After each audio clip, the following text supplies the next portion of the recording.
আমার বৌমার আর ৪ দিন হতে না হতেই আমি লাজ লজ্জার মাথা খেয়ে ড্যাং ড্যাং করতে করতে আরেকটা বউ নিয়ে এলাম।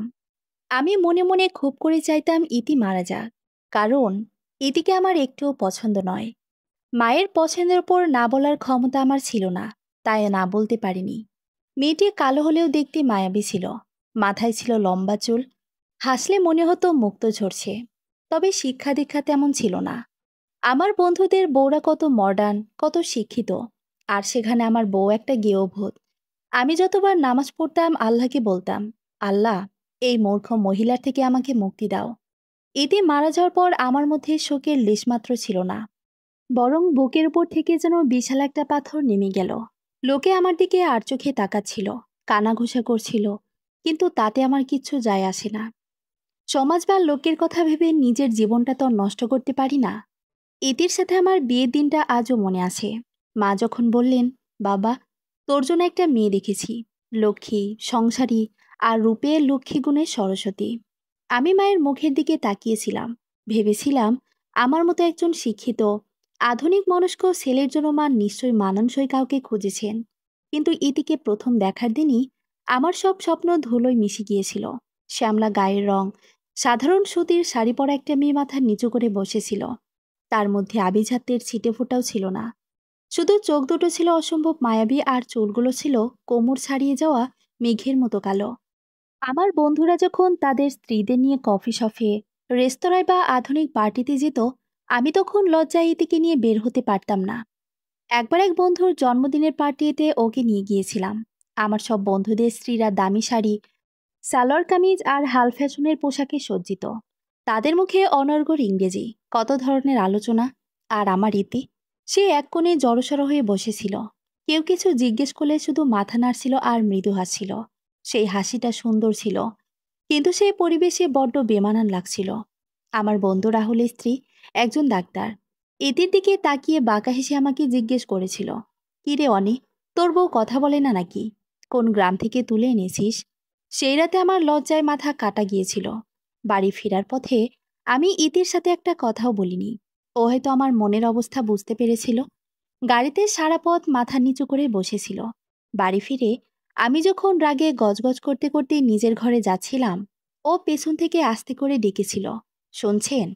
আমি না তাকিয়ে বলেছিলাম, কি? আমার জন্য আপনার খুব অপমান হলো, তাই না? আমি আর কখনো আপনার বন্ধুদের সামনে যাব না। ওর গলাটা ধরে এসেছিল, কিন্তু আমার মনে কোনো দয়া হয়নি। বরং মনে হয়েছিল এই মেয়েটা আমার জীবনের সবচেয়ে বড় বোঝা। আমার স্ট্যাটাস, আমার সম্মান সবকিছু এই গেও মেয়েটার জন্য নষ্ট হতে বসেছে। এরপর থেকে আমি ওকে সচেতনভাবে এড়িয়ে চলতাম। এক ছাদের নিচে থেকেও আমরা যেন দুজন দুই ভবনের বাসিন্দা ছিলাম। আমি আমার জগৎ নিয়ে ব্যস্ত থাকতাম, আর ওর ছোট জগৎ, রান্নাঘর, বারান্দার গাছ আর মায়ের সেবা, এসব নিয়ে পড়ে থাকতো। মা অবশ্যই এদিকে খুব ভালোবাসতেন, বলতেন এমন লক্ষ্মী বউ ভাগ্য করে পেতে হয়। আমি মনে মনে হাসতাম, ভাবতাম মা আর কি বা বুঝবেন, ওনার কাছে তো ভালো রান্না করা আর সংসারের কাজ করাই বড় গুণ। আমি নামাজে দাঁড়ালে আল্লাহর কাছে একটাই দোয়া করতাম, মুক্তি, এই দম বন্ধ করা সম্পর্ক থেকে, এই লোক দেখানো দাম্পত্য থেকে মুক্তি। আমি জানতাম না মুক্তিটা ঠিক কিভাবে আসবে। ডিভোর্স দেওয়ার কথা ভাবিনি, কারণ তাতে মায়ের মনে কষ্ট দেওয়া হতো, আর সমাজেও একটা বাজে প্রভাব পড়তো। তাই আমি অপেক্ষা করতাম কোনো এক অলৌকিক ঘটনার জন্য। সেই অলৌকিক ঘটনাটা ঘটল মাসখানেক আগে। হঠাৎ করেই ইতির জ্বর এলো। সাধারণ জ্বর ভেবে প্রথমে তেমন গুরুত্ব দেয়নি। গ্রামের ডাক্তার এসে কিছু ঔষধপত্র দিয়ে গেলেন, কিন্তু জ্বর কমল না, বরং বাড়তে থাকলো। ওর শ্বাসকষ্ট শুরু হলো। হাসপাতালে নেওয়ার পথেই সব শেষ। খুব সহজেই যেন সবকিছু ঘটে গেল। আমার প্রার্থনার ফল পেয়ে আমি ভেতরে ভেতরে উল্লাসিত হয়ে উঠেছিলাম, যদিও বাইরে থেকে কান্নার অভিনয় করতে কোনো ত্রুটি রাখিনি। আত্মীয় স্বজনরা এলো, গেল। মায়ের কান্নায় বাড়ির বাতাস ভারী হয়ে থাকলো, কিন্তু আমার মনে ছিল ফুরফুরে। আমি মনে মনে আমার ভবিষ্যৎ জীবনের পরিকল্পনা করতে শুরু করে দিয়েছিলাম। এবার আমি এমন একজনকে বিয়ে করব যে আমার যোগ্য হবে, শিক্ষিত, স্মার্ট, আধুনিকা, যাকে নিয়ে আমি গর্বের সাথে আমার বন্ধুদের সাথে দাঁড়াতে পারবো। এদের কোলখানের আয়োজন শেষ না হতেই আমি মাকে বললাম, মা, যা হওয়ার তা তো হয়ে গেছে, জীবন তো আর থেমে থাকে না। আমি আবার বিয়ে করতে চাই। মা আমার কথা শুনে যেন আকাশ থেকে পড়লেন। ছলছল চোখে বললেন, বাবা, কি বলছিস এসব? মেয়েটার কবরের মাটিও শুকায়নি। আমি ঠান্ডা গলায় বললাম, মাটি শুকানোর সাথে জীবনের কি সম্পর্ক? আমি একা থাকতে পারবো না। আমার একজন সঙ্গীর প্রয়োজন। আমার জেদের কাছে মা হার মানলেন। হয়তো বুঝতে পেরেছিলেন আমাকে আটকানো যাবে না। ঘটকের মাধ্যমে দ্রুত সম্বন্ধ আসতে শুরু করলো। আমি এবার নিজে মেয়ে দেখতে গেলাম। তানিয়া, শহরের নামকরা কলেজের ইংরেজি লেকচারার। ফর্সা, সুন্দরী, স্মার্ট। কথা বললে মনে হয় যেন কত কিছু জানে। প্রথম দেখাতে আমি মুগ্ধ হয়ে গেলাম। তানিয়ার পরিবারও আমার মতো একজন সচ্ছল পাত্র পেয়ে খুশি হলো। সবকিছু যেন স্বপ্নের মতো দ্রুতগতিতে এগিয়ে গেল। এতির মৃত্যুর ঠিক 4 দিনের মাথায় আমি তানিয়াকে বিয়ে করে বাড়িতে নিয়ে এলাম। পাড়া প্রতিবেশী, আত্মীয় স্বজনদের অবাক চাহনিকে উপেক্ষা করে আমি বিজয়ের মতো হাসছিলাম। আজ আমার পাশে আমার স্বপ্নের রাজকন্যা, আমার যোগ্য একজন স্ত্রী। রাতে তানিয়াকে নিয়ে নিজের ঘরে ঢুকলাম। এই ঘরটা ইতির ছোঁয়ায় ভরা ছিল। ওর হাতের সেলাই করা বিছানার চাদর, ওর গুছিয়ে রাখা বইপত্র। আমি কাজের লোককে দিয়ে সব সরিয়ে ফেলেছিলাম। নতুন দামি চাদর বিছিয়েছি, ঘরে এয়ার ফ্রেশনার দিয়েছি। আমি চেয়েছিলাম ইতির সব স্মৃতি মুছে ফেলতে। তানিয়া ঘরে ঢুকে চারদিকে তাকিয়ে নাক কুচকে বলল, ঘরটা সুন্দর, কিন্তু কিসের যেন একটা গন্ধ আসছে। কেমন যেন সেকেলে, গ্রাম্য একটা গন্ধ। আমি অবাক হলাম। দামি এয়ার ফ্রেশনারের গন্ধ তো ঘরময় করার কথা। আমি নিজেও ভালো করে শ্বাস নিলাম। হ্যাঁ, একটা পরিচিত গন্ধ নাকে এসে লাগলো। এটা কোনো ফুলের গন্ধ নয়, কোনো পারফিউমের গন্ধ নয়। এটা ছিল ইতির ব্যবহার করা সস্তা জেসমিন তেলের গন্ধ। আর সাথে মেশানো ছিল ওর শরীরের সেই নিজস্ব মায়াবী ঘ্রাণ, যে গন্ধটাকে আমি সবসময় ঘৃণা করে এসেছি। যে গন্ধটা আমার কাছে গেয়েও মনে হতো সেই গন্ধটাই যেন ঘরের প্রতিটি কোণায় মিশে আছে। তানিয়ার কথায় আমার বুকের ভেতরটা ধক করে উঠেছিল। যে গন্ধটাকে আমি সবসময় গেও বলে দূরে ঠেলে দিয়েছি, সেই জেসমিন তেলের পরিচিত গন্ধটাই আজ আমার নতুন জীবনের শুরুতে এভাবে অস্বস্তির কাঁটা হয়ে বিঁধবে তা আমি ভাবতে পারিনি। আমি জোর করে হেসে তানিয়ার কাঁধে হাত রাখলাম। আরে না, সারাদিন অনেক ধকল গেছে তো, তাই হয়তো তোমার এমন মনে হচ্ছে। চলো, ফ্রেশ হয়ে নাও, দেখবে সব ঠিক হয়ে যাবে। তানিয়া আর কথা বাড়ালো না। দামি সুটকেসটা একপাশে রেখে ওয়াশরুমে চলে গেল। আমি ঘরের দরজাটা বন্ধ করে দিলাম। তারপর পাগলের মতো গন্ধটার উৎস খুঁজতে লাগলাম। এয়ার ফ্রেশনারের বোতলটা হাতে নিয়ে ঘরের প্রতিটি কোণায় স্প্রে করতে থাকলাম। কি অদ্ভুত ব্যাপার! তীব্র লেমন গ্রাসের গন্ধের নিচে থেকেও যেন সেই পরিচিত জেসমিন তেলের হালকা আবেশটা ভেসে আসছিল। মনে হচ্ছিল গন্ধটা বাতাসে নয়, বরং ঘরের দেয়াল, আসবাবপত্র, এমনকি আমার নিজের অস্তিত্বের সাথে মিশে গেছে। পরদিন সকালে ঘুম ভাঙল তানিয়ার ডাকে। অনি, ওঠো, কফি খাবে না? আমার তো ব্ল্যাক কফি ছাড়া চলেই না। আমি চোখ কচলে উঠলাম। আমার সকালের শুরু তো ইতির হাতে বানানো গরম চা আর খবরের কাগজ দিয়ে। কোনোদিন বলতেও হতো না। সময় হলেও নিঃশব্দে চায়ের কাপটা আমার বেডসাইড টেবিলে রেখে যেত। আমি কখনো ওর দিকে তাকিয়ে ধন্যবাদটুকুও দেইনি। আজ কফির কথা শুনে আমার কেন যেন চায়ের তেষ্টা পেয়ে গেল। আমি বললাম, তুমি কফি বানাও, আমি আসছি। নিচে নামতে দেখি মা রান্নাঘরে স্তব্ধ হয়ে বসে আছেন। উনুনে কিছু চাপানো নেই, কোনো ব্যস্ততা নেই। আমাকে দেখে শুকনো মুখে বললেন, তোর জন্য কি নাস্তা বানাবো বাবা? ইতির মৃত্যুর পর এই প্রথম মা আমাকে জিজ্ঞেস করলেন। এতদিন তো ইতি সব সামলে নিত। মা শুধু তদারকি করতেন। মায়ের এই অসহায় প্রশ্নটা আমার বুকে এসে বিঁধল। আমি বললাম, কিছু লাগবে না মা, তানিয়া কফি বানাচ্ছে, আমরা টোস্ট খেয়ে নেব। মা একটা দীর্ঘশ্বাস ফেললেন।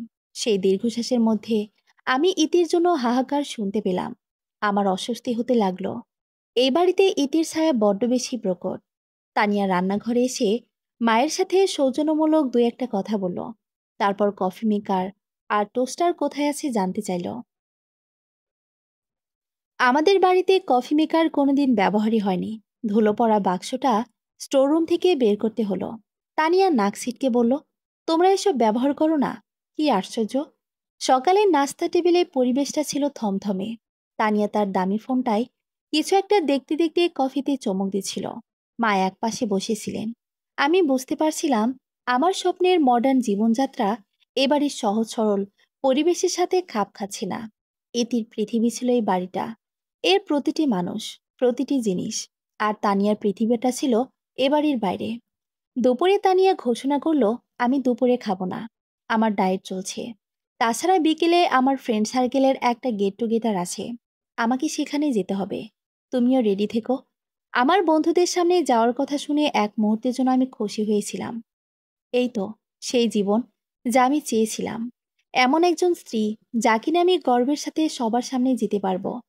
কিন্তু পরক্ষণেই মনে হলো মায়ের কথা। মা একা খাবেন? এতে থাকতে কোনোদিন এমনটা হয়নি। ও সবসময় মায়ের খাওয়ার দিকে নজর রাখত। সময় মতো ওষুধ এগিয়ে দিত। আমি ইতস্ত করে বললাম, মা, একা থাকবেন? তানিয়া আমার দিকে অবাক হয়ে তাকালো।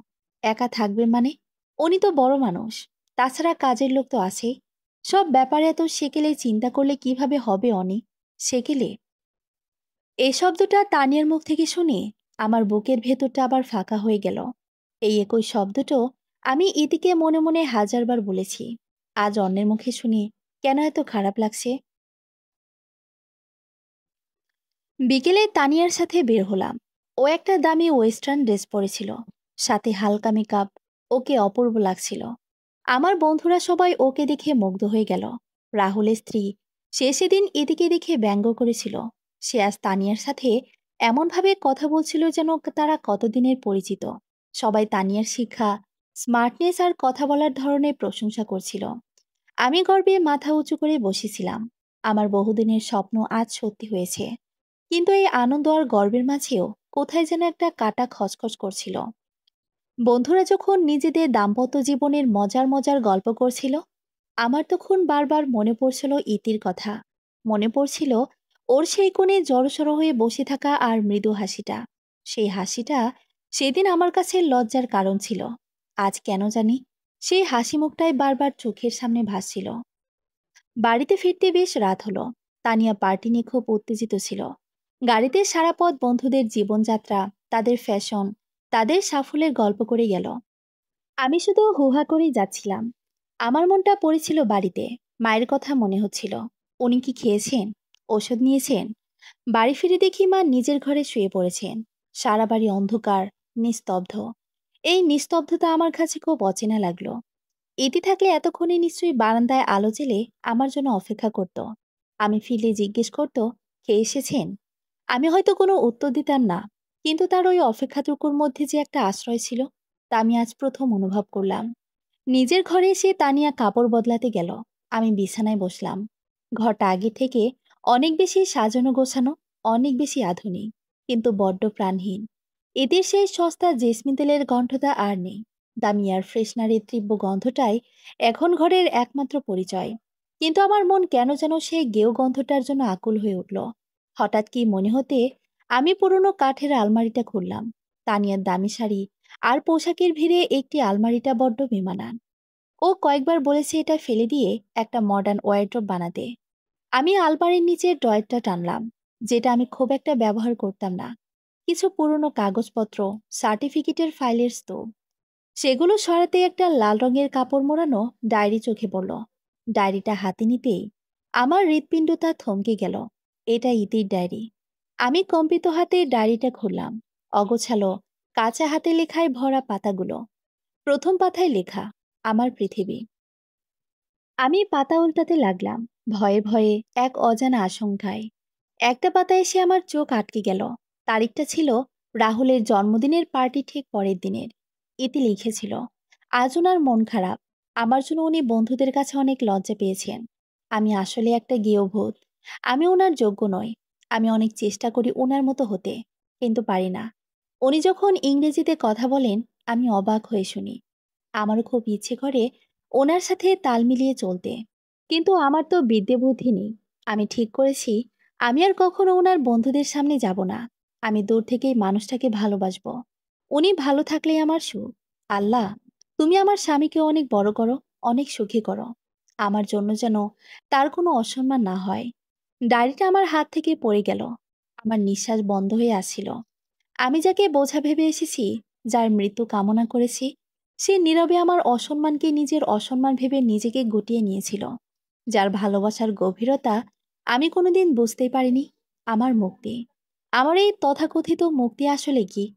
বুকের ওপর থেকে যে পাথরটা নেমে গিয়েছিল ভেবেছিলাম, সেটা যেন আরো হাজার গুণ ভারী হয়ে আমার আত্মার উপর চেপে বসলো। আমি মুক্তি পাইনি, বরং ইতির ভালোবাসার কাছে, তার মহত্বের কাছে চিরদিনের জন্য বন্দী হয়ে গেছি। এই কারাগার থেকে আমার আর কোনোদিনও মুক্তি মিলবে না। তানিয়া ওয়াশরুম থেকে বেরিয়ে এলো ফ্রেশ হয়ে একটা নাইট ড্রেসে। ওর চুল থেকে দামি শ্যাম্পুর গন্ধ ভেসে আসে। আমাকে বিছানার পাশে মেঝেতে বসে থাকতে দেখে ও অবাক হলো। কি ব্যাপার অনি, এভাবে বসে আছো কেন? শরীর খারাপ লাগছে? আমি মুখ তুলে তাকাতে পারলাম না। আমার চোখ দুটো ইতির ডায়েরির দিকে নিবদ্ধ। তানিয়ার গলার স্বরে কোনো উদ্বেগ ছিল না, ছিল শুধু কৌতূহল। আমার ভেতরের জগৎটা যে এই মুহূর্তে ভেঙে চুরমার হয়ে গেছে, তার বিন্দু বিসর্গও বোঝার ক্ষমতা ওর নেই। আমি কোনো মতে নিজেকে সামলে বললাম, কিছু না, এমনি। তানিয়া কাঁধ ঝাঁকিয়ে বিছানায় উঠে গেল। নিজের ফোনটা চার্জে লাগাতে লাগাতে বলল, যাই হোক, আজকের পার্টিটা কিন্তু দারুণ ছিল, তাই না? সবাই আমার ড্রেসের খুব প্রশংসা করছিল। রাহুলের ওয়াইফ তো ব্র্যান্ড পর্যন্ত জিজ্ঞেস করেছিল। নেক্সট উইকে আমরা একটা পার্টি থ্রো করব। কি বলো? আমাদের নতুন লাইফটা সেলিব্রেট করা উচিত। নতুন জীবন শব্দটা আমার কানে বিষের মতো শোনালো।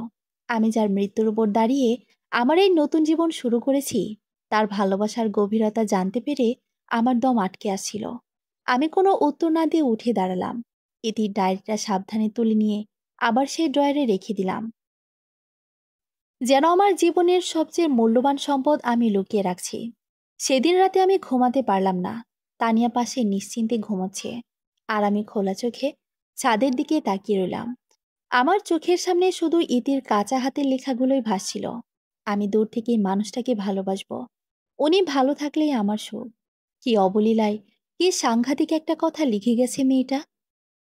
তার এই নিঃস্বার্থ ভালোবাসার দাম আমি দিয়েছি অবহেলা, অপমান আর ঘৃণা দিয়ে। অনুশোচনার এক তীব্র আগুন আমার ভেতরটাকে পুড়িয়ে ছারখার করে দিচ্ছিল। পরদিন সকালটা ছিল আরো ভয়াবহ। আমি খুব ভোরে উঠে নিচে নেমে এলাম। রান্নাঘরে গিয়ে দেখলাম মা আলো জ্বেলে চুপচাপ বসে আছেন। আমাকে দেখে একটু চমকে উঠলেন। কিছু লাগবে বাবা? আমি মায়ের পাশে গিয়ে বসলাম। প্রথমবার, সম্ভবত বিয়ের পর প্রথমবার আমি নিজ থেকে মায়ের পাশে বসলাম।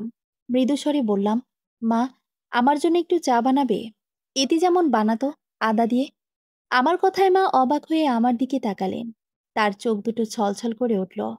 তিনি কিছু না বলে চায়ে জল চাপালেন। সেই মুহূর্তে আমাদের দুজনের নীরবতার মাঝেও আমি ইতির সরব উপস্থিতি অনুভব করছিলাম। রান্নাঘরের প্রতিটি কোণায়, মশলার প্রতিটি কৌটায় যেন ইতি মিশে আছে। তানিয়ার ঘুম ভাঙল বেশ দেরিতে। নিচে নেমেই ও ঘোষণা করল, মা, আজ কিন্তু রান্না করার দরকার নেই। আমি অনলাইন থেকে লাঞ্চ অর্ডার করে দেব। একটা নতুন কন্টিনেন্টাল রেস্টুরেন্ট খুলেছে, দারুণ রিভিউ। মা অসহায়ভাবে আমার দিকে তাকালেন। আমি শান্ত গলায় বললাম, না তানিয়া, আজ বাড়িতেই রান্না হবে। মা যা রান্না করবেন আমরা তাই খাবো। তানিয়া ভীষণ অবাক হলো। হঠাৎ কি হলো তোমার? এতদিন তো তুমি বাইরের খাবার, নতুন রেস্টুরেন্ট নিয়ে মেতে থাকতে।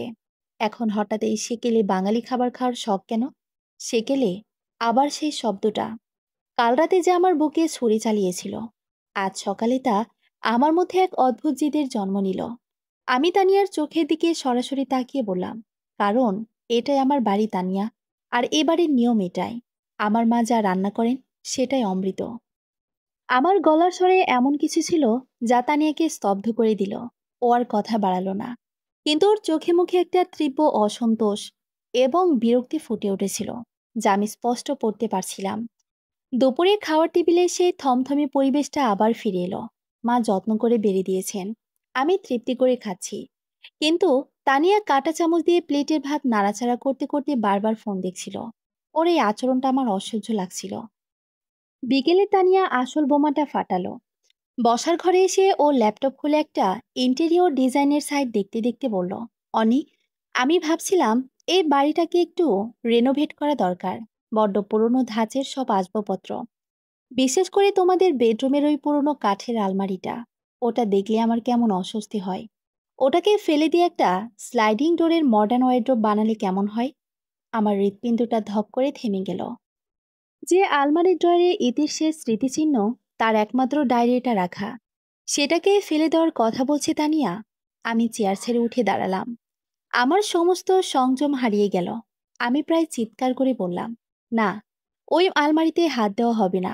আমার চিৎকারে তানিয়া চমকে উঠল। মা পাশের ঘর থেকে ছুটে এলেন। তানিয়া হতভম্ব হয়ে বলল, একটা পুরনো আলমারির জন্য তুমি আমার উপর এভাবে চিৎকার করছো? কি আছে ওটার মধ্যে? ওটার মধ্যে আমার অতীত আছে, আমার স্মৃতি আছে, এমন কিছু আছে যা তুমি কোনোদিন বুঝবে না। আমি রাগে কাঁপছিলাম। তানিয়াও এবার রেগে গিয়ে বলল, অতীত নিয়ে পড়ে থাকলে ভবিষ্যৎ গড়বে কিভাবে? তুমি দিন দিন কেমন সেকেলে হয়ে যাচ্ছ অনি। তোমার সাথে তোমার এই সেকেলে মানসিকতা একদম খাপ খাচ্ছে না। হয় তুমি বদলাও, না হলে। তানিয়া কথাটা শেষ করলো না, কিন্তু ওর না বলা কথাগুলো হাওয়ায় ভাসছিল। আমাদের সম্পর্কে দেওয়ালে স্পষ্ট ফাটল ধরেছে। আমার স্বপ্নের আধুনিক পৃথিবীটা এক মুহূর্তেই কাচের ঘরের মতো ভেঙে চুরমার হয়ে গেল। আর সেই ভাঙা কাচের টুকরোর উপর দিয়ে আমি খালি পায়ে হেঁটে চলেছি এক অনন্ত যাত্রায়, যে যাত্রার শেষে কোনো মুক্তি নেই। আছে শুধু এতির ভালোবাসার ঋণে জর্জরিত এক অন্তহীন কারাগার। আমি বুঝতে পারছিলাম এই কারাগার থেকে বেরোনোর পথ তানিয়ার হাত ধরে নয়, বরং ইতি রেখে যাওয়া স্মৃতির পথ ধরে আমাকে খুঁজতে হবে। তানিয়ার শেষ না করা বাক্যটা ঘরের বাতাসে জমে থাকা বারুদের মতো ছড়িয়ে রইল। আমাদের মাঝে কয়েক ফুটের দূরত্ব যেন কয়েক আলোকবর্ষের সমান মনে হচ্ছিল। ওর চোখে অবিশ্বাস নয়, ছিল এক ধরনের চূড়ান্ত সিদ্ধান্ত, যেন ও আমার ভেতরের পরিবর্তনকে আর সহ্য করতে রাজি নয়। মা পরিস্থিতি সামাল দেওয়ার জন্য এগিয়ে এসে তানিয়ার কাঁধে হাত রাখলেন। শান্ত হও মা, তোমরা দুজনেই শান্ত হও, বসে কথা বলো। তানিয়া এক ঝটকায় মায়ের হাত সরিয়ে দিল। ওর এই আচরণে আমি যতটা না অবাক হলাম, তার চেয়ে বেশি কষ্ট পেলাম মায়ের জন্য। সেদিকে কোনো ভ্রুক্ষেপ নেই, ওর দৃষ্টি স্থির আমার দিকে। কথা বলার আর কিছু বাকি নেই মা। আপনার ছেলের হঠাৎ করে অতীতচারী হওয়ার শখ জেগেছে। ভালো কথা, থাকো ওর অতীত নিয়ে, কিন্তু আমি আমার ভবিষ্যৎ নষ্ট করতে পারবো না। কথাগুলো ধারালো কাচের মতো আমার বুকে এসে বিঁধল। আমার ভবিষ্যৎ। তানিয়ার এই শব্দ দুটোতে আমাদের কোনো অস্তিত্বই ছিল না, শুধু ছিল ওর একার পৃথিবী, যে পৃথিবীতে আমার সেকেলে মানসিকতার কোনো স্থান নেই। আমি কোনো উত্তর দিলাম না। আমার নীরবতা ওকে হয়তো আরো বেশি উস্কে দিল। ও হনহন করে বেডরুমের দিকে চলে গেল। কিছুক্ষণ পর একটা ট্রলি ব্যাগে চাকা গড়ানোর শব্দ আমার কানে এলো। মা আমার দিকে অসহায় চোখে তাকালেন। আমি জানি তিনি কি বলতে চান। তিনি চান আমি গিয়ে তানিয়াকে আটকাই, সম্পর্কটা বাঁচানোর চেষ্টা করি। কিন্তু আমি ভেতর থেকে কোনো তাগিদ এলো না। আমার মনে হচ্ছিল এই মুহূর্তে তানিয়াকে আটকানো মানে ইতির স্মৃতির সাথে আমার এই নতুন করে জেগে ওঠা অনুভূতির সাথে বিশ্বাসঘাতকতা করা। যে মেয়েটা আমার আধুনিক জীবনের সাথে তাল মেলাতে না পেরে হারিয়ে গেল, তার ভালোবাসার গভীরতা বোঝার পর আমি আবার সেই আধুনিকতার মুখোশ পরতে পারবো না। তানিয়া ব্যাগ নিয়ে নিচে নেমে এলো। ওর পরনে জিন্স আর টপ, চুলটা পরিপাটি করে বাঁধা, যেন ওর কোনো ছুটিতে যাচ্ছে। এইবারই আর তার মানুষের সাথে সম্পর্ক চুকিয়ে নয়। দরজার কাছে এসে ও শেষবারের মতো আমার দিকে তাকালো। ওর চোখে ঘৃণা বা রাগ ছিল না, ছিল এক অদ্ভুত করুণা। আমি বাবার বাড়ি যাচ্ছি অনি। তোমার এই সেকেলে নাটকের মধ্যে আমি থাকতে পারবো না। যেদিন মনে হবে তুমি তোমার অতীত থেকে বেরিয়ে এসে আবার আগের অনি হতে পেরেছ, সেদিন আমাকে ফোন করো। তার আগে নয়। আগের রনি, যে অনি পার্টি, ব্র্যান্ড আর বাইরের চাকচিক্য নিয়ে মেতে থাকতো, যে অনি নিজের স্ত্রীকে তার প্রাপ্য সম্মানটুকু দিত না। তা নিয়ে চাই আমি সেই মানুষটা হয়ে যাই। আমার ঠোঁটের কোণে একটা বিষণ্ণ হাসি ফুটে উঠল। আমি তো সেই আগের অনিকে কবর দিয়ে আজ এখানে দাঁড়িয়ে আছি। তানিয়ার উত্তরের অপেক্ষা করলো না, দরজা খুলে বেরিয়ে গেল। একটা গাড়ি স্টার্ট নেওয়ার শব্দ মিলিয়ে যাওয়ার পর বাড়িটায় নেমে এলো এক অস্বাভাবিক নিস্তব্ধতা। এই নিস্তব্ধতায় ইতির মৃত্যুর পরে সেই নিস্তব্ধতার মতো নয়। সেই নিস্তব্ধতা ছিল শূন্যতার, আজকেরটার মুক্তির। যদিও এই মুক্তি এক তীব্র যন্ত্রণার সাথে মিশে আছে। মা আমার পাশে এসে দাঁড়ালেন, তার চোখে জল। তিনি আঁচল দিয়ে চোখ মুছে মৃদুস্বরে বললেন, কি করলি এটা বাবা? সংসার কি এভাবে ভাঙে? আমি মায়ের দিকে তাকালাম। এই প্রথমবার আমার মনে হলো মায়ের চোখের জলের কারণ শুধু তানিয়ার চলে যাওয়া নয়, এর পেছনে জমে আছে আরো অনেক না বলা কষ্ট, এটির জন্য জমানো দীর্ঘশ্বাস। আমি শান্ত গলায় বললাম, যেটা কোনোদিন সংসারে হয়ে ওঠেনি মা, সেটা ভাঙবে কি করে? আমার উত্তরে মা আর কিছুই বললেন না। তিনি রান্নাঘরের দিকে চলে গেলেন। আমি জানি তিনি তার দুঃখ লুকানোর জন্য কাজের মধ্যে আশ্রয় খুঁজছেন, ঠিক যেমন তা ইতি করত। সারাদিন বাড়িটা এক ভুতুরে জাহাজের মতো মনে হলো। আমি নিজের ঘরে গেলাম। তানিয়ার পারফিউমের উগ্র গন্ধটা তখনও বাতাসে ভাসে। আমার দম বন্ধ হয়ে আসছিল। আমি ঘরের সবগুলো জানালা খুলে দিলাম। বিকেলের নরম আলো এসে ঘরটাই পড়ল। আমি সেই পুরনো কাঠের আলমারিটার সামনে গিয়ে দাঁড়ালাম। যেটাকে তানিয়া অস্বস্তিকর বলেছিল, সেটাকেই আজ আমার সবচেয়ে বড় আশ্রয় মনে হচ্ছে। আমি সাবধানে ড্রয়ারটা খুললাম। এতির ডায়েরিটা হাতে তুলে নিলাম। পাতা উল্টাতে গিয়ে একটা জায়গায় আমার চোখ আটকে গেল। আজ ছাদে কয়েকটা ফুলের চারা লাগালাম। একটা টগর, একটা বেলি আর দুটো গোলাপ। বাবা বলতেন, ফুলেরা নাকি মানুষের মনে কথা বোঝে। আমি যখন খুব একা থাকি, ওদের সাথে কথা বলি। ওরা আমার বন্ধু। আমার এই ছোট্ট পৃথিবীতে এক টুকরো আকাশ আছে। সেটা হলো এই ছাদ। এখান থেকে আকাশ দেখলে মনে হয় আমার সব কষ্টগুলো মেঘ হয়ে উড়ে যাচ্ছে। উনি কোনোদিন এই ছাদে আসেন না। যদি কোনোদিন আসতেন, আমি তাকে আমার এই ছোট্ট আকাশটা দেখাতাম। আমার বুকের ভেতরটা দুমড়ে মুচড়ে গেল। এই বাড়িতে একটা ছাদ আছে, সেটাই আমি প্রায় ভুলেই বসেছিলাম। এটি সেখানে একটা জগৎ তৈরি করেছিল, আর আমি তার খবরও রাখিনি। আমি আর এক মুহূর্ত দেরি করলাম না। ডায়েরিটা হাতে নিয়ে সিঁড়ি দিয়ে বেয়ে ওপরে উঠে গেলাম। অনেকদিন পর ছাদে পা রাখতেই একরাশ অবহেলা আর বিস্মৃতি যেন একসাথে আমার উপর ঝাঁপিয়ে পড়ল। চারিদিকে ধুলোর আস্তরণ। কোনায় কোনায় জমে আছে শুকনো পাতার রাশি। যে টবগুলোর কথা ইতি তার ডায়েরিতে লিখেছিল, সেগুলো ছড়িয়ে ছিটিয়ে পড়ে আছে।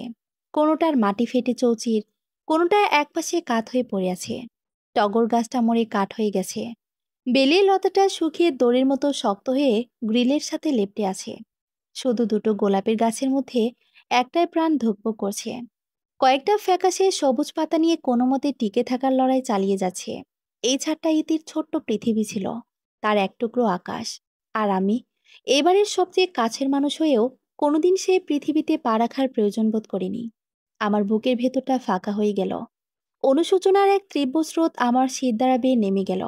আমি ইতির ডায়েরিটা বুকে চেপে ধরে ছাদের মাঝখানে ধপ করে বসে পড়লাম। চারদিকে অন্ধকার নেমে আসছে। দূরের মসজিদ থেকে মাগরিবের আজানের সুর ভেসে আসে। আমার মনে হলো, এই ছাদটা শুধু একটা ছাদ নয়, এটা আমার অমার্জনীয় ভুলের এক বিশাল স্মৃতিস্তম্ভ। কখন যে চোখ দুটো ভিজে উঠেছিল খেয়াল করিনি। ক্লান্ত শরীর আর ভারাক্রান্ত মন নিয়ে আমি সেখানেই বসে রইলাম। চারপাশের নিস্তব্ধতার মধ্যে আমার নিজের দীর্ঘশ্বাসের শব্দ যেন অনেক জোরালো শোনাচ্ছিল। একসময় অবসাদে আমার চোখ দুটো বুজে এলো। আমি ছাদের ঠান্ডা মেঝেতে মাথা রেখে শুয়ে পড়লাম। এদের ডায়েরিটা তখন আমার বুকের ওপর। কতক্ষণ ঘুমিয়েছিলাম জানি না। হঠাৎ একটা পরিচিত মিষ্টি গন্ধ নাকে আসতেই আমার তন্দ্রা ভেঙে গেল। বেলে ফুলের গন্ধ। কিন্তু এই মরা গাছে ফুল আসবে কোথা থেকে? আমি চোখ মেললাম। আর যা দেখলাম, তাতে আমার শরীরের রক্ত হিম হয়ে গেল। আমি সেই পুরনো ধুলোমাখা ছাদে শুয়ে নেই।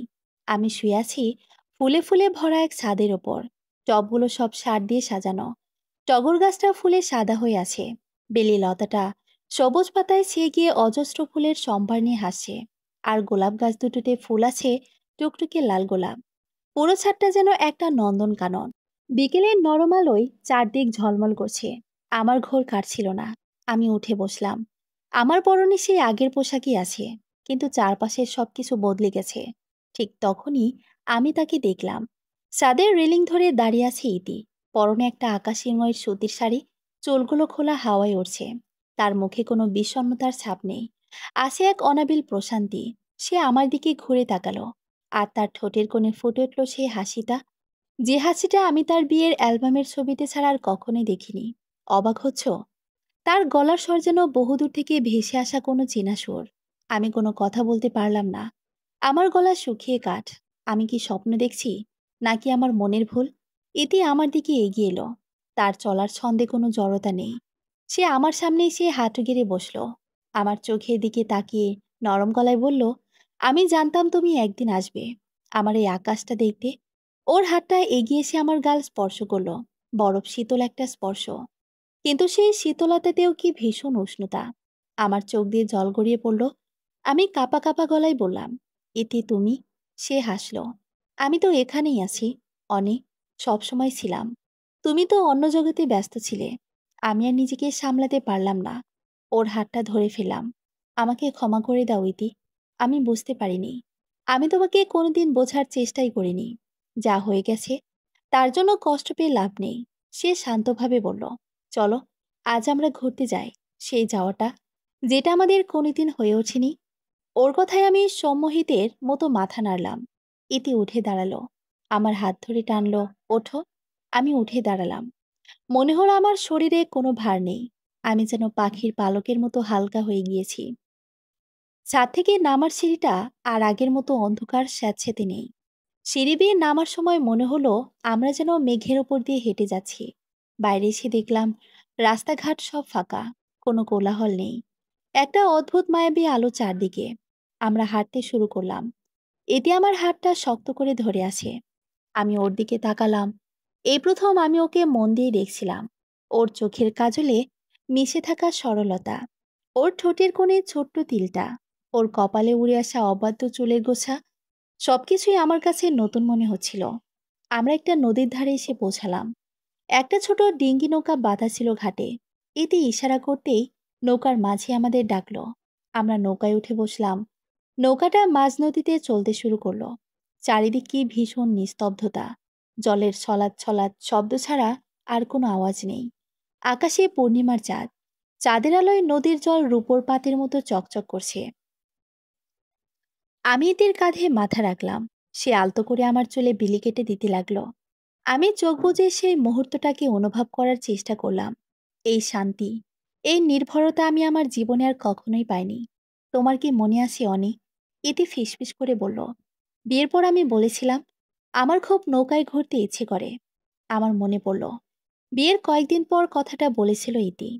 আমি তখন বন্ধুদের সাথে নতুন কেনা গাড়িতে লং ড্রাইভে যাওয়ার প্ল্যান করে নিয়ে ব্যস্ত ছিলাম। ওর কথাটা আমার কানেই ঢোকেনি।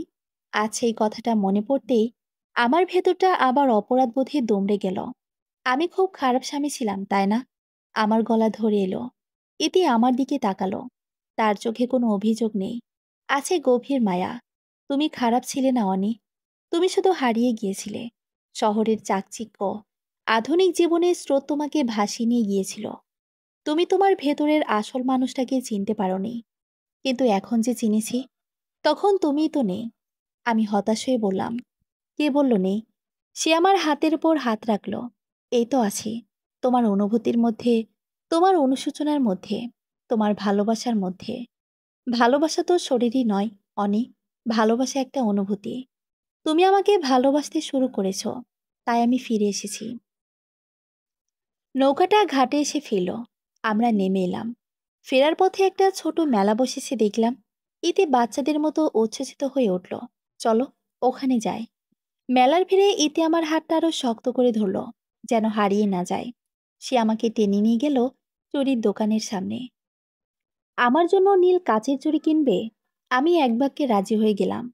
দোকানে যখন চুড়িগুলো ইতির হাতে পরিয়ে দিচ্ছিল, আমি মুগ্ধ হয়ে দেখছিলাম চুড়ির রিনঝিন শব্দটা যেন আমার হৃদয়ের সমস্ত শূন্যতা ভরিয়ে দিচ্ছিল। অনেকটা পথ হেঁটে আমরা বাড়ির সামনে এসে দাঁড়ালাম। পুরোটা সময় আমরা আর কোনো কথা বলিনি, কিন্তু আমাদের নীরবতার মধ্যেও হাজারো না বলা কথা ছিল। বাড়ির দরজার সামনে এসে ইতি দাঁড়ালো। তার মুখে আবার সেই বিষণ্ণতার ছায়া। সে আমার হাতটা ছেড়ে দিয়ে বলল, এবার আমাকে যেতে হবে। যেতে হবে? কোথায় যাবে? আমি আতঙ্কিত হয়ে বললাম, না ইতি, তুমি আমাকে ছেড়ে যেতে পারো না। আর না। ইতি করুণ হেসে আমার গালে হাত রাখলো। আমার জগৎ আর তোমার জগৎ এখন আলাদা অনি। কিন্তু তুমি যখনই আমাকে মন থেকে ডাকবে, আমি আসব। আমার এই ছাদটাকে আবার আগের মতো সাজিয়ে তুলবে না? আমার ফুল গাছগুলো যে তোমার অপেক্ষায় আছে। ওর স্পর্শটা ধীরে ধীরে মিলিয়ে যেতে লাগলো। ওর অবয়বটা চাঁদের আলোয় স্বচ্ছ হতে শুরু করলো। আমি মরিয়া হয়ে ওকে জড়িয়ে ধরতে গেলাম, কিন্তু আমার হাত শুধু শূন্য বাতাসকে স্পর্শ করলো। ইতি, ইতি! আমার চিৎকারে আমার ঘুম ভেঙে গেল। আমি ধরফরিয়ে উঠে বসলাম। আমি ছাদে, সেই ঠান্ডা ধুলোমাখা মেঝেতেই বসে আছি। চারদিকে ভোরের আলো ফুটতে শুরু করেছে। রাতের ঠান্ডা বাতাসে আমার শরীর কাঁপছে। আমার গালে ভেজা দাগ। এটা স্বপ্ন ছিল, এক তীব্র জীবন্ত স্বপ্ন। কিন্তু আমার হাতের দিকে তাকিয়ে আমি চমকে উঠলাম। আমার হাতে ধরা এতে ডায়েরির ওপর কয়েকটা নীল কাচের চুড়ি রাখা, যেগুলো আমি স্বপ্নে ইতিকে কিনে দিয়েছিলাম। আমার সারা শরীর দিয়ে একটা বিদ্যুতের স্রোত বয়ে গেল। এটা শুধু স্বপ্ন ছিল না, ইতি এসেছিল। সে সত্যি আমার কাছে এসেছিল। আমি চুড়িগুলো হাতে তুলে নিলাম। সেগুলোর শীতল স্পর্শ আমার আঙ্গুলে কাঁপন ধরিয়ে দিল। আমি আকাশের দিকে তাকালাম। আমার ঠোঁটের কোণে হাসি আর চোখে জল। আমি জানি আমাকে কি করতে হবে। আমি তীরের ছোট আকাশটাকে আবার তার জন্য সাজিয়ে তুলব, ফুলে, আলোয় আর ভালোবাসায়। ভোরের প্রথম আলো ইস্পাতের মতো ঠান্ডা আর ধারালো হয়ে আমার ত্বকে এসে বিঁধছিল। আমি তখনও ছাদের সেই একই জায়গায় বসেছিলাম। আমার হাতে ধরা নীল কাচের চুড়িগুলো ভোরের আলোয় অপার্থিব এক আভা ছড়াছিল। স্বপ্ন আর বাস্তবের মাঝখানের পর্দাটা যেন এতটাই পাতলা হয়ে গিয়েছিল যে আমি নিশ্চিত হতে পারছিলাম না কোনটা সত্যি। কিন্তু আমার আঙ্গুলের নিচে চুড়িগুলোর কঠিন শীতল স্পর্শ আর তাদের মৃদু রিনরিন শব্দ, এগুলো তো মিথ্যে হতে পারে না। এটি এসেছিল আমার এই অবহেলায় ভরা বিস্মৃতিতে ঢাকা ছাদে। সে তার ভালোবাসার চিহ্ন রেখে গেছে। আমার ভেতরটা আর অপরাধবোধে নব্জ হয়েছিল না, বরং এক অদ্ভুত দৃঢ়তায় ভরে উঠেছিল। আমি জানি এটি রেখে যাওয়া এই ভালোবাসার ঋণ আমি কোনোদিন শোধ করতে পারবো না। কিন্তু আমি তার ভালোবাসার মর্যাদাটুকু তো রাখতেই পারি। তার এই ছোট্ট পৃথিবীটাকে আমি আবার জাগিয়ে তুলতে পারি। চুড়িগুলো আর ডায়েরির বুকে জড়িয়ে আমি ছাদ থেকে নামলাম। ঘরে ফিরে ইতির শূন্য ড্রেসিং টেবিলটার সামনে দাঁড়ালাম। তার প্রসাধনী জিনিসপত্রগুলো আমি কিছুই ফেলিনি। সব যেমন ছিল তেমনই আছে, শুধু ধুলোর একটা পাতলা আস্তরণ জমেছে। আমি ড্রয়ারটা খুললাম। ভেতরে তার একটা ছোট্ট কাঠের চুড়ির বাক্স, খুব সাধারণ, কিন্তু আমার কাছে এখন এটাই পৃথিবীর সবচেয়ে দামি সিন্ধুক। আমি খুব সাবধানে চুড়িগুলো বাক্সের ভেতরে রাখলাম, যেন সামান্য আঘাতেই ভেঙে যাবে। তারপর ডায়েরিটা রাখলাম তার পাশে। মনে হলো এদের দুটো প্রিয় জিনিসকে তাদের সঠিক জায়গায় ফিরিয়ে দিলাম। সেদিন আমি আর অফিসে গেলাম না। বন্ধুদের ফোন, বসের ফোন, সব অপেক্ষা করলাম। আমার জীবনের অগ্রাধিকার বদলে গেছে। যে ব্যস্ততা আমাকে ঈদের কাছ থেকে কেড়ে নিয়েছিল, সেই ব্যস্ততাকে আমি আজ থেকে ছুটি দিলাম। পুরনো একটা টি শার্ট আর ট্রাউজার পরে আমি আবার ছাদে গেলাম। এবার আমার হাতে কোনো ডায়েরি ছিল না, ছিল ঝাড়ু আর ময়লা ফেলার ব্যাগ। ছাদটা পরিষ্কার করতে গিয়ে আমার মনে হচ্ছিল আমি যেন আমার নিজের মনের ভেতর জমে থাকা অপরাধবোধের ধুলো ঝেড়ে ফেলছি। প্রতিটি শুকনো পাতা, প্রতিটি মরা ডাল আমি যা তুলে ফেলছিলাম, তা যেন আমার এক একটি ভুলের প্রতীক। ঘন্টার পর ঘন্টা আমি কাজ করে গেলাম।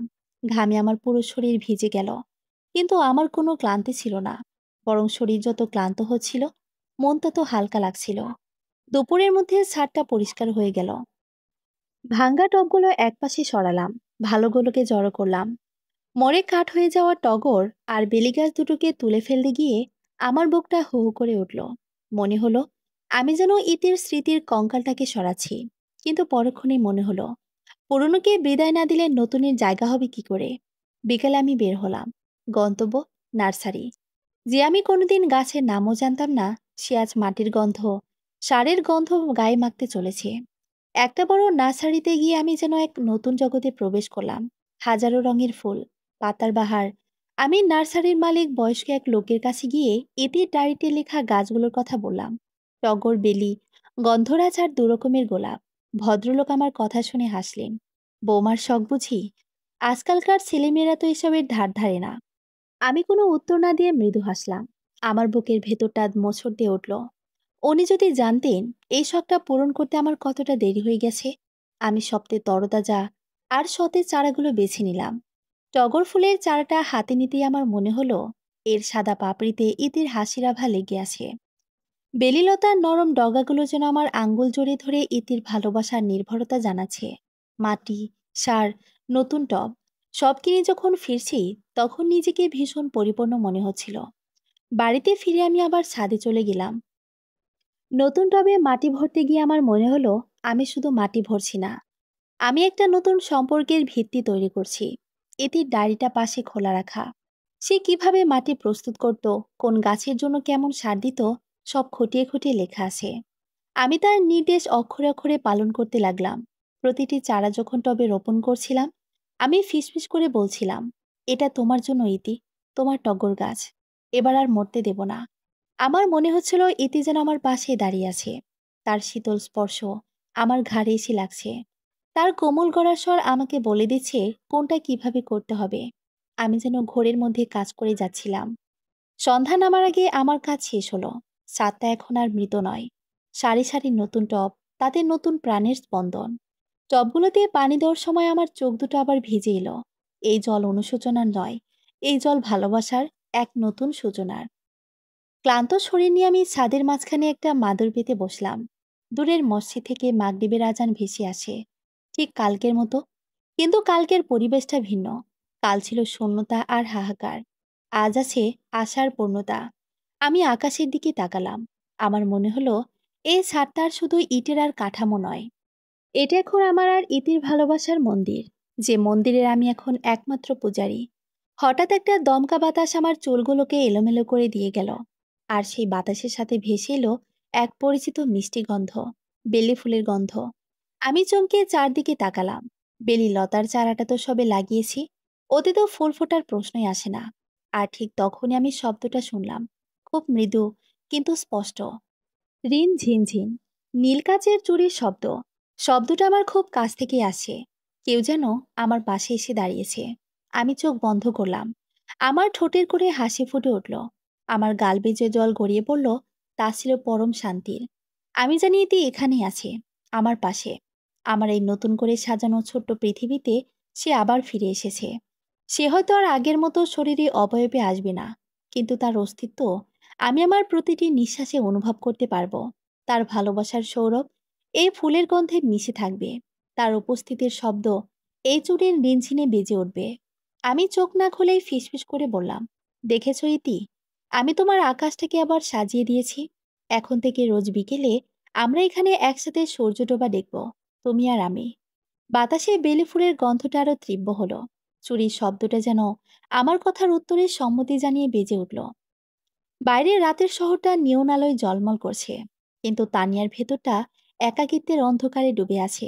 দামি পারফিউমের গন্ধ, আলমারি জুড়ে সাজানো ঝলমলে পোশাক, বন্ধুদের কল, কোনো কিছুই তার মনের ভেতরে গোমট ভাবটা কাটাতে পারছে না। আয়নার সামনে দাঁড়িয়ে সে নিজেকে দেখছিল, নিখুঁত করে সাজানো মুখ, পরিপাটি চুল, আধুনিকতার ছোঁয়া তার প্রতিটি অংশে। অথচ এই জীবন্ত রক্তমাংসের সুন্দর শরীরটার কোনো মূল্যই যেন নেই অনির কাছে। অনির পৃথিবী জুড়ে এখন শুধু এক মৃত মানুষের অস্তিত্ব, একরাশ স্মৃতি আর কিছু পাগলামি। তানিয়ার ইচ্ছে করছিল প্রচণ্ড জোরে চিৎকার করে অনির কাঁধ ধরে ঝাঁকিয়ে বলতে, বেরিয়ে এসো এই মোহ থেকে, যে মরে গেছে সে আর ফেরে না। আমি আছি তোমার পাশে, বাস্তব আমি, আমাকে দেখো। কিন্তু ইচ্ছে করলে সব করা যায় না।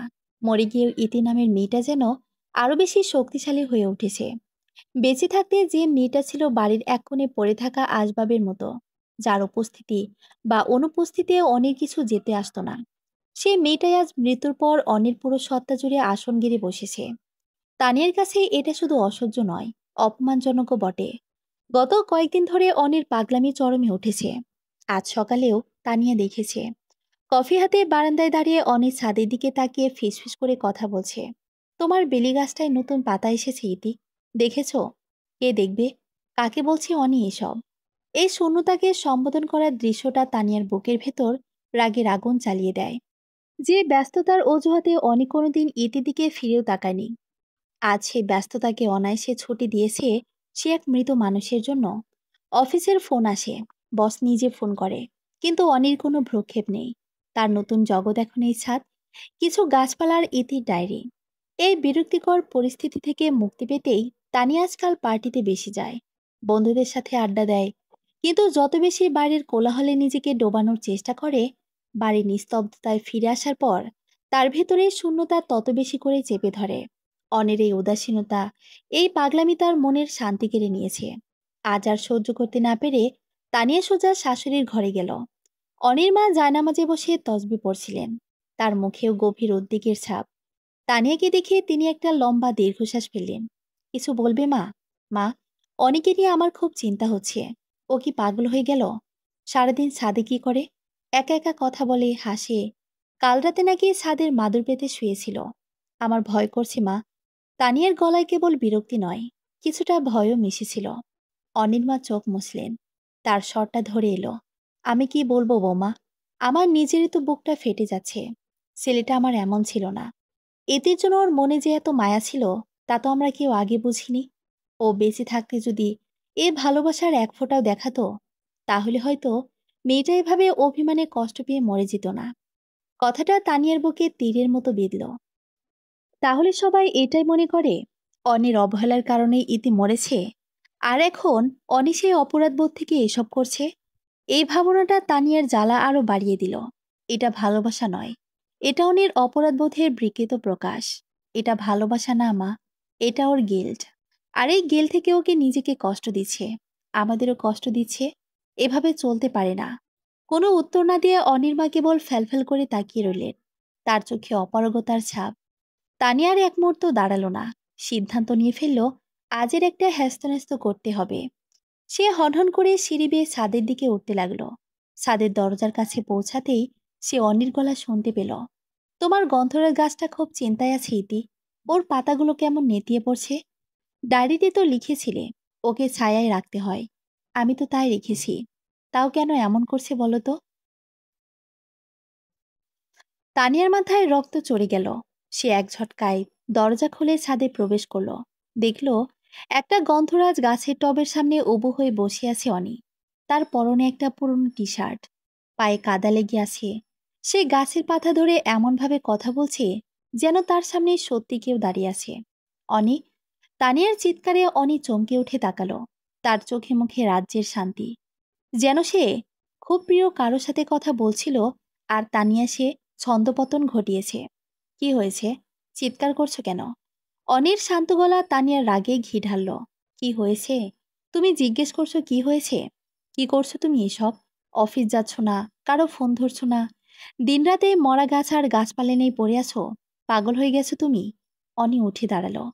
তানিয়ার চোখের দিকে সরাসরি তাকিয়ে ধীর গলায় বলল, ছাদটা মরা নয় তানিয়া, আমি এটাকে আবার বাঁচিয়ে তুলেছি ইতির জন্য। ইতি ইতি ইতি, অসহ্য। যে মরে গেছে তাকে নিয়ে এত মাতামাতির কি আছে?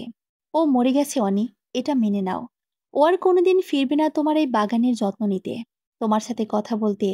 তানিয়া প্রায় চিৎকার করে কথাগুলো বলল। সে চেয়েছিল অনির মোহ ভাঙাতে, তাকে সজোরে বাস্তবে আশ্রে ফেলতে।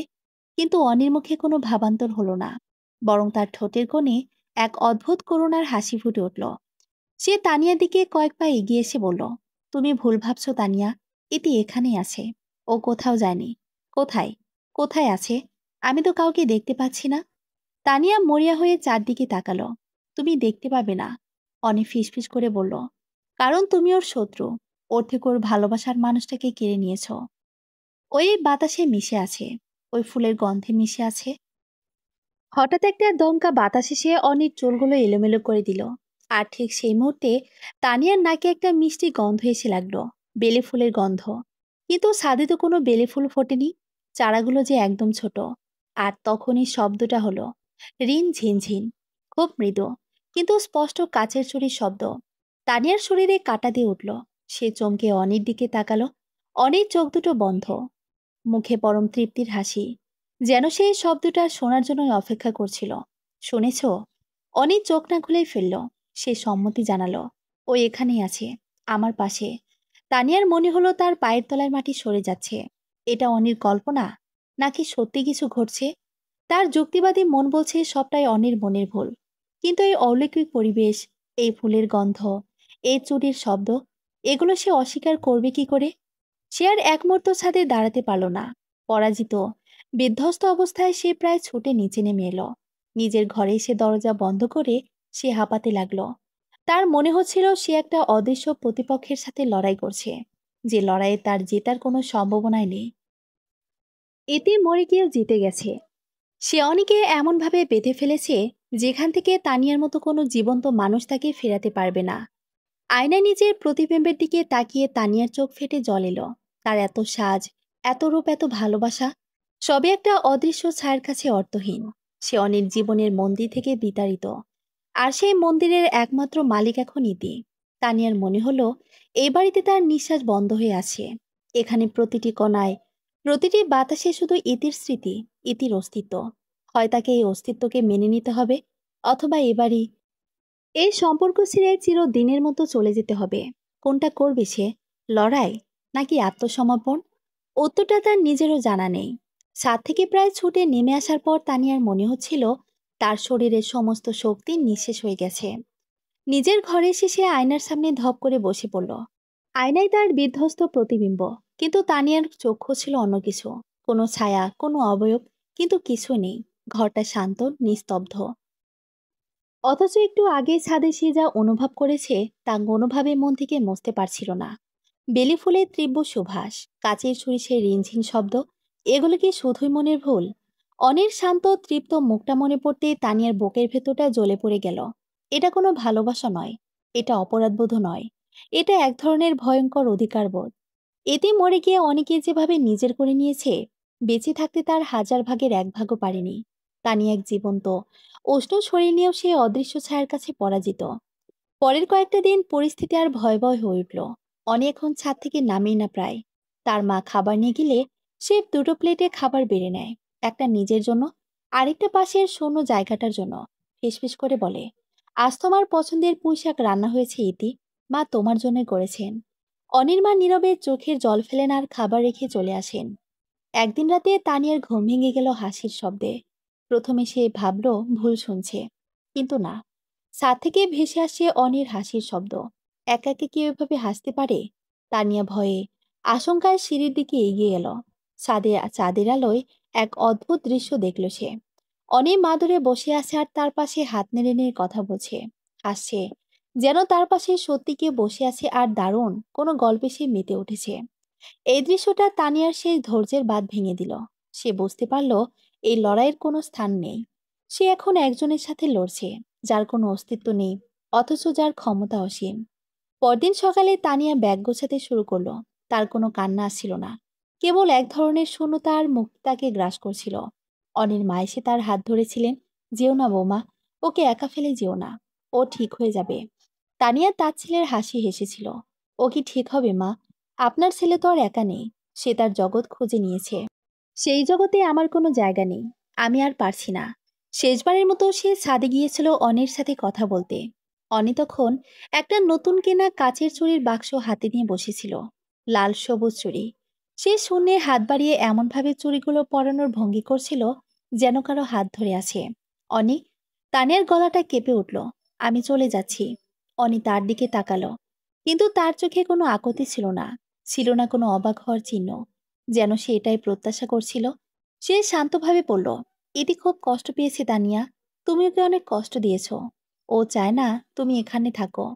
তানিয়ার মনে হলো তার গালে কেউ সজোরে একটা চড় মেরেছে। সে আর একটি কথাও বলল না, মাথা নিচু করে বাড়ি থেকে বেরিয়ে গেল।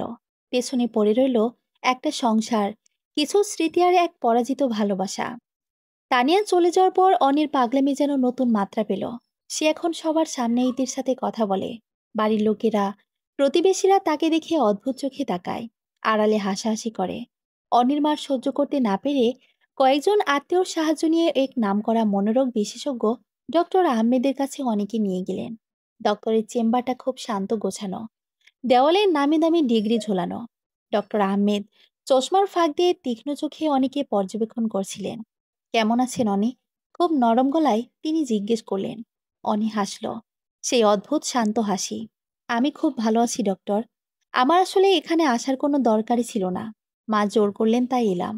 কেন ভালো আছেন শুনতে পারি? কারণ ইতি আমার কাছে ফিরে এসেছে। অনি এমনভাবে কথাটা বলল যেন এটা পৃথিবীর সবচেয়ে স্বাভাবিক ঘটনা। সবাই ভেবেছিল ও মরে গেছে, তাই না? কিন্তু ও মরেনি।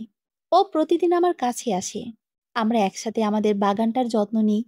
ডক্টর আহমেদ তার নোটপ্যাডে কিছু একটা লিখলেন। ও আপনার সাথে কথা বলে? অবশ্যই বলে। অনেক চোখ খুশিতে উজ্জ্বল হয়ে উঠল। কত কথা বলে। ওর বেলি গাছটার নতুন পাতা দেখে ও যে কি খুশি হয়েছিল। ওর নাকি গন্ধরাজ ফুল খুব প্রিয়। আমরা একসাথে বসে চাঁদ দেখি, ও আমার কাঁধে মাথা রাখে। ওর চুরির শব্দ শুনতে যে কি ভালো লাগে ডক্টর। ও বলে এই শব্দটা নাকি শুধু আমিই শুনতে পাই, কারণ আমি ওকে ভালোবাসি। ডক্টর আহমেদ অনির মায়ের দিকে তাকালেন। ভদ্রমহিলা শাড়ির আঁচলে মুখ দেখে কাঁদছেন। অনি, আপনি কি বুঝতে পারছেন আপনি যার কথা বলছেন সে আর আমাদের মাঝে নেই? ডক্টর আহমেদ সাবধানে প্রশ্নটা করলেন। অনি বিরক্ত হলো। আপনারা তাহলে অন্যদের মতোই ভাবছেন আমি পাগল? কিন্তু আমি পাগল নই। আপনারা ওকে দেখতে পাচ্ছি না, কারণ ও আপনাদের দেখা দিতে চায় না। ও শুধু আমার কাছেই আসে। দেখুন, এখনো আমার পাশেই বসে আছে। অনিতার পাশের খালি চেয়ারটার দিকে ভালোবাসার দৃষ্টিতে তাকালো। ও একটু লজ্জা পাচ্ছে আপনাদের দেখে। ডক্টর আহমেদের মুখের পেশি সামান্য কঠিন হলো। তিনি বুঝে গেলেন পরিস্থিতি বেশ জটিল। তিনি কিছু ঔষধ লিখে দিলেন প্রেসক্রিপশনে। রোগ নির্ণয়ের জায়গাটা লিখলেন সিভিয়ার সাইকোসিস, সম্ভবত স্কিজোফ্রেনিয়া। বাড়ি ফেরার পথে অনি মায়ের দিকে তাকিয়ে বলল, মা, লোকটা ভালো না, সে এদিকে দেখতে পেল না, আমরা আর কোনোদিন ওখানে যাব না। ঘরে ফিরে অনি প্রেসক্রিপশনটা টুকরো টুকরো করে ছিঁড়ে ফেলে দিল। ওষুধগুলো ছুঁড়ে ফেলে দিল জানলার বাইরে। তার কোনো ওষুধের প্রয়োজন নেই। সে তো অসুস্থ নয়, সে তো সুখী। আজ ভরা পূর্ণিমা। অনির ছাদের বাগান এখন ফুলে ফুলে ভরা। বেলি ফুলের তীব্র সুবাস সারাটা ছাদ মোমো করছে। অনেকটা মাদুর পেতে আকাশের দিকে তাকিয়ে আছে। তার ঠোঁটের কোণে সেই চিরচেনা হাসি। ওরা আমাকে পাগল ভাবে ইতি। সে ফিসফিস করে বলল, ওরা ভাবে তুমি নেই। ওরা আমাকে ওষুধ খাইয়ে তোমাকে আমার কাছ থেকে দূরে সরিয়ে দিতে চায়। কিন্তু আমি তো তা হতে দেব না, তাই না? হঠাৎ একটা দমকা বাতাস এসে অনির চুলগুলো এলোমেলো করে দিয়ে গেল। বাতাসটা যেন তার কানে কানে কিছু বলে গেল। অনি উচ্চস্বরে হেসে উঠল। ঠিক বলেছ, ভালোবাসাটাই আসল। কে কি ভাবলো তাতে কি যায় আসে। সে চোখ বন্ধ করল। চারপাশের পৃথিবীটা তার কাছে অর্থহীন। তার পৃথিবী এখন এই ছাদ, এই ফুলের গন্ধ, আর তার পাশে থাকা অদৃশ্য এক সত্তা। হয়তো এটা তার মস্তিষ্ক বিকৃত, হয়তো এটা তার তীব্র অপরাধবোধের অলেক প্রকাশ, আবার হয়তো নয়। হয়তো অভিমানী ইতে মৃত্যুর সীমানা পেরিয়ে সত্যি ফিরে এসেছে তার একমাত্র ভালোবাসার কাছে।